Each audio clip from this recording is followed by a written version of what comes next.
Hi friends, അസ്സലാമു അലൈക്കും. ഇന്നൊരു കുഞ്ഞ് അൺബോക്സിങ് വീഡിയോ ആണ്.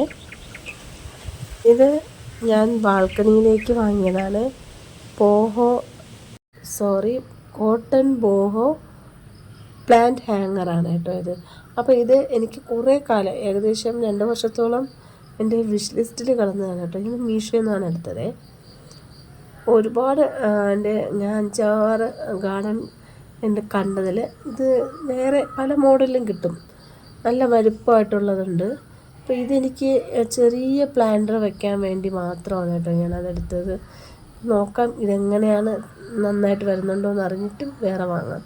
ഇത് പൈൻ ട്രീയുടെ വുഡ് കൊണ്ട് ചെയ്ത സ്റ്റാൻഡാണ് കേട്ടോ. വാളിൽ തൂക്കിയിടുന്ന സ്റ്റാൻഡാണ്. അപ്പോൾ അതിൽ വേണമെങ്കിൽ നമുക്ക് ഷോ പീസ് വേണമെങ്കിൽ വെക്കാം. ഇത് 159 രൂപ. ഇത് മീഷോയിൽ നിന്ന് തന്നെയാണ് കേട്ടോ എടുത്തത്. അപ്പോൾ ഇതിൽ ചെറിയൊരു ഡിമെറിറ്റ്, ആ റിങ് കണ്ടില്ലേ, അതിൽ ചെറിയതായിട്ടൊന്ന് കറ പോലെ, തുരുമ്പ് പോലെ തോന്നിയായിരുന്നു. പിന്നെ അതൊന്ന് മാച്ച് നോക്കിയോ പോകുന്നുണ്ട്. നല്ല പോളിഷായിട്ട് തന്നെ ഇരിപ്പുണ്ട് കേട്ടോ. ചെറുതായിട്ട് എങ്ങനെ ഈർപ്പം തട്ടിയതുകൊണ്ടാണ്. അപ്പോൾ എൻ്റെ ഇക്കയാണ് ഇതിപ്പോൾ ചെയ്ത് തരുന്നത്, ഡ്രില്ല് ചെയ്ത് തരുന്നത്. അപ്പോൾ ആദ്യം നമ്മൾ ചെയ്തത് വാൾ ഹാങ്ങറാണ് കേട്ടോ. നമ്മുടെ വുഡൻ വാൾ ഹാങ്ങർ. അത് 6 ഉണ്ട്. അത്ര വലിയ ബലമൊന്നും പറയാനില്ല, പക്ഷേ കൊള്ളാം, കാണാൻ നല്ല ഭംഗിയുണ്ട് കേട്ടോ. അപ്പോൾ ബാൽക്കണി സെറ്റ് ചെയ്യുമ്പോൾ എന്തായാലും വാൾ ഹാങ്ങർ നമുക്ക് പ്ലാന്റിലുണ്ടെങ്കിൽ ഒരു ഭംഗിയുള്ളൂ. അല്ലെങ്കിൽ അവിടെ ഒരുമാതിരി എംറ്റി ആയിട്ട് കിടപ്പുണ്ട്. ഇതിൽ ഇക്കാക്ക് പുതിയ വീടും കൂടെ ആയതുകൊണ്ട് ഹോളിടാൻ കുറച്ച് വിഷമമായിരുന്നു കേട്ടോ. പിന്നെ ഞാൻ പറഞ്ഞു കുഴപ്പമില്ല, ഇനി നമുക്ക് ഫോട്ടോ ഫ്രെയിം പോലും ഇടാത്തത് അതുകൊണ്ടാണ് കേട്ടോ. എനിക്ക് കണ്ടപ്പോൾ സങ്കടം തോന്നി. എന്നാലും കുഴപ്പമില്ല, നമ്മൾ ചെടികൾ വയ്ക്കാനല്ലേ, കുഴപ്പമില്ല. ഈ 6 ഹോൾ തന്നെയാണ്. ഇനി ഇതുമായിട്ട് അറ്റാച്ച് ചെയ്യുകയാണെങ്കിൽ നമുക്ക് താഴേക്ക് ഇടാവുന്നതേ ഉള്ളൂ. അതുകൊണ്ട് ഇനി അതിനെ ഹോളിടില്ല. നമ്മൾ പുതിയ വീടും കൂടെ ആയതുകൊണ്ട് കൈവയ്ക്കാനും നമുക്കൊരു പേടി പോലെ, ഒരു വിഷമം പോലെ. എന്നാലും ചെടികളോടുള്ള ഇഷ്ടം കൊണ്ട് ചെയ്തു തന്നതാണ് കേട്ടോ. അപ്പോൾ ഇതിലും കൂടെ വെക്കാനാണ് ഞാൻ പ്ലാന്റ്സ് അൺബോക്സ് ചെയ്തതിൻ്റെ വീഡിയോ ഇട്ടിട്ടുണ്ടായിരുന്നല്ലോ അത്. പക്ഷേ അതൊന്നും നമുക്ക് ബാൽക്കണിയിൽ വെക്കാൻ പറ്റുന്ന ഒരു ക്വാളിറ്റി ഇല്ലാത്ത ചെടികളായതുകൊണ്ട് പിന്നെ എൻ്റെ കയ്യിൽ താഴെ ഞാൻ സിറ്റ് ഔട്ടിൽ വെച്ചിരുന്നതും ചട്ടിക്കകത്ത് ഇട്ടൊക്കെ ഞാനിങ്ങനെ കുടുംബം പോലെ ചെടികളൊക്കെ വെച്ച് അഡ്ജസ്റ്റ് ചെയ്തിട്ടുണ്ട്. വളരെ 3.25 സെൻറ്റ് സ്ഥലത്തിന് വീടാണ് കേട്ടോ. അതിൽ എത്രമാത്രം ഗാർഡൻ ഉൾക്കൊള്ളാൻ കഴിയും നിങ്ങൾക്ക് മനസ്സിലാക്കാവുന്നതേ ഉള്ളൂ. വളരെ കുറച്ച് സ്ഥലമാണ്. അല്ലാതെ ഈ ബാൽക്കണിയിലൊക്കെ ഈ ചെടി വയ്ക്കുന്നത്. അപ്പോൾ അവിടെ വെച്ചിരുന്ന ചെടികളൊക്കെ കൊണ്ടുവന്ന് ഇവിടെ ഒന്ന് സെറ്റ് ചെയ്ത് നോക്കി. അപ്പോൾ എനിക്കിപ്പോഴും ആ വിഷമം എനിക്ക് തീർന്നിട്ടില്ല. ഞാൻ നല്ല ദേഷ്യത്തിലാണ് വീഡിയോ ഇട്ടത്. ഞാൻ 2ാമതെടുത്ത് വെച്ച് നോക്കിയിട്ടുണ്ടായിരുന്നു കേട്ടോ. അപ്പോൾ ഇങ്ങനെയാണ് സെറ്റ് ചെയ്തത്. കണ്ടോ, നല്ല ഭംഗിയുണ്ട്. ആ കറുത്ത പോട്ടിലുള്ള മണി പ്ലാന്റിനെ ഞാൻ മാറ്റിയായിരുന്നു. പോത്തോസിനെ ഞാൻ മാറ്റിയിട്ട് ഫുൾ വൈറ്റിലേക്ക് അങ്ങ് മാറ്റി കേട്ടോ. പിന്നെ ഈ കാക്ടസും ഞാൻ എടുത്ത് മാറ്റി. കാക്ടസ് നമുക്ക് അടുത്ത് നോക്കുമ്പോൾ കാണാൻ ഭംഗിയുണ്ട്.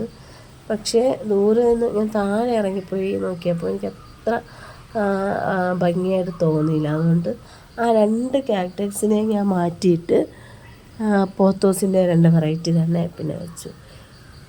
ജോയ് പോത്തോസ്, അങ്ങനെ അതൊക്കെ വെച്ച് അതിനെ അഡ്ജസ്റ്റ് ചെയ്തു കേട്ടോ. എന്തായാലും ആ ചെടി തന്ന ചേച്ചിയോട് എനിക്ക് ഒരുപാട് സന്തോഷം. ഇങ്ങനെ വീണ്ടും എല്ലാവരെയും പറ്റിക്കണം. എന്നെപ്പോലെ പേര് പറയാൻ ആഗ്രഹിക്കാത്തവരെല്ലായിരിക്കും. അവർ മിക്കവാറും നിങ്ങളുടെ പേര് പറഞ്ഞ് നിങ്ങളുടെ ചാനൽ മെൻഷൻ ചെയ്തതിന് ഒരു പണി തരും. അതുകൊണ്ട് ഇനി മേലാൽ ഇതുപോലത്തെ പണി ഒരിക്കലും ചെയ്യരുത്. ഓരോരുത്തർ അത്രയും ആഗ്രഹിച്ച് ഇഷ്ടത്തോടെ ചെയ്യുന്ന കാര്യമായിരിക്കും, വാങ്ങുന്നതായിരിക്കും. എനിക്ക് പൈസ പോയതിലല്ല, ഞാൻ അത്ര എക്സൈറ്റഡ് ആയിട്ടാണ് ഇരുന്നത്. അപ്പോൾ നമ്മൾ ഒരു ചെടി പ്ലാന്റ് കൊടുക്കുമ്പോൾ നമ്മൾ കറക്റ്റ് എക്സാക്റ്റ് ഏത് പ്ലാന്റ് അത് എത്ര വലുപ്പമുള്ളതാണ് എന്ന് നമ്മളൊന്ന് വീഡിയോയിൽ കാണിക്കുന്നത്, മെൻഷൻ ചെയ്യുന്നത് ഏറ്റവും നല്ലതാണ്. പക്ഷേ ഞാൻ പ്ലാന്റ് സെയിൽ ചെയ്തിട്ടുള്ളതുകൊണ്ട് അറിയാം. ഒരുപാട് പേരെൻ്റെ നിന്ന് വാങ്ങി ഒരാൾ പോലും എൻ്റെ ചെടി മോശമായിട്ട്, ഒരാൾ ആ റോസ്മേരിയുടേത്, അതോടെയാണ് ഞാൻ പിന്നെ നിർത്തിയത്. വളരെ ചെറിയൊരു പ്ലാന്റ് ആയതുകൊണ്ട്. അല്ലാതെ മാക്സിമം എല്ലാ പേരും നല്ല അഭിപ്രായമാണ് എനിക്ക് പറഞ്ഞിട്ടുള്ളത്. ഞാൻ അതിൻ്റെ വീഡിയോസും ഞാൻ ഇട്ടിട്ടുണ്ട്. മോശം മാറ്റി വെച്ചിട്ട് നല്ലതിടുക അങ്ങനെയൊന്നുമില്ല. എല്ലാവരും നല്ലതുപോലെ ഒരാഴ്ച കഴിഞ്ഞ് എത്തിയ ബാംഗ്ലൂരിലുള്ള ചെടികൾ വരെ ഒരു കുഴപ്പമില്ലാതെ ആരുടെ കയ്യിൽ കിട്ടിയിട്ടുണ്ടായിരുന്നു. ഇത് വളരെ മോശം. എനിക്കിപ്പോഴും പറഞ്ഞിട്ട് കലിപ്പ് തീർന്നില്ല കേട്ടോ. അപ്പോൾ അത് ഈ ഹാങ്ങറിലുള്ള പോഹോ ഹാങ്ങറുണ്ടല്ലോ, മറ്റേ കോട്ടൺ, ഇതിലെനിക്കിടാൻ ചെടിയില്ല. അപ്പോൾ ഞാൻ ഇപ്പോൾ താൽക്കാലികമായി അഡ്ജസ്റ്റ് ചെയ്ത് 2 ചെടി വെച്ചിട്ടുണ്ട് എന്ന് മാത്രമേ ഉള്ളൂ. ഏതൊക്കെയെന്ന് വെച്ചാൽ നമ്മുടെ ബബിൾ പ്ലാന്റും വെച്ചു, പിന്നെ സീഡം പ്ലാന്റും വെച്ചിട്ടുണ്ട്. താഴെ ഞാൻ എൻ്റെ കിണറിന് ചുറ്റും 10 മണിച്ചെടിയും സീഡം പ്ലാന്റും ഒക്കെ വെച്ചിട്ടുണ്ട്. അതിൽ നിന്ന് കുറച്ച് കട്ടിങ് എടുത്ത് അതിൽ വെച്ചു കേട്ടോ. അത് ഞാൻ ഇതിൽ ഉൾപ്പെടുത്താമേ. അപ്പോൾ ഇതാണ് രാത്രിയിലുള്ള വ്യൂ കേട്ടോ. ഇപ്പോൾ ഓരോരുത്തരെടുക്കുന്നത് പോലത്തെ ആംഗിളിലൊന്നും എനിക്കെടുക്കാൻ അറിയില്ല. എന്നെക്കൊണ്ട് പറ്റുന്ന രീതിയിൽ ഞാൻ വീഡിയോ എടുത്തിട്ടുണ്ട്. ഇതാണ് പുറത്തു നോക്കുമ്പോഴുള്ള വ്യൂ. നല്ല സൂപ്പറാണ് കേട്ടോ. എൻ്റെ കൊച്ചു സ്വർഗം, എൻ്റെ സന്തോഷം ഇതാണ്. എന്നുവെച്ചാൽ വളരെ ചെറിയ സ്ഥലത്ത് എന്നെക്കൊണ്ട് പറ്റുന്ന രീതിയിൽ ഞാൻ താഴെയും ബാൽക്കണിയിലും ചെടികൾ ഉൾപ്പെടുത്തിയിട്ടുണ്ട്. എന്തായാലും ഞാനൊരു ഗാർഡൻ ടൂർ ഇടാം കേട്ടോ. Okay, thank you. അപ്പോൾ എല്ലാ കൂട്ടുകാരും ലൈക്ക് ചെയ്യുക, ഷെയർ ചെയ്യുക, സബ്സ്ക്രൈബ് ചെയ്യാതെ കാണുന്നെങ്കിൽ സബ്സ്ക്രൈബ് ചെയ്ത് സപ്പോർട്ട് ചെയ്യാൻ മറക്കല്ലേ. Okay, thank you.